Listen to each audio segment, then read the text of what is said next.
Ron studio में खुशामदीद। क्या आप जानते हैं कि वो कौन सी सूरा है जो पूरे कुरान के 1/3 के बराबर है? वो है सूरह इखलास। पस मंजर, जब मक्का के लोगों ने नबी करीम सल्लल्लाहु अलैहि वसल्लम से पूछा कि हमें अपने रब के बारे में बताइए, वो कौन है, तो अल्लाह ताला ने जवाब में ये सूरा नाजिल फरमाई। आयत 1 की तफसीर फरमाइए, वो अल्लाह है जो एक है। अल्लाह अपनी ज़ात में भी अकेला है और अपनी सिफात में भी वाहिद, इसका कोई शरीक नहीं।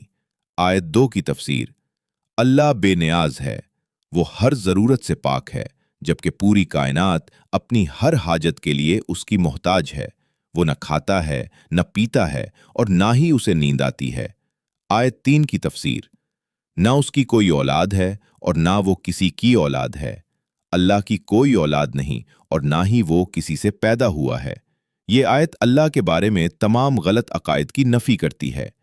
आयत 4 की तफसीर, और उसके बराबरी करने वाला कोई नहीं है। पूरी कायनात में कोई ऐसी हस्ती नहीं जो अल्लाह की ताकत, उसके इल्म या उसकी शान का मुकाबला कर सके।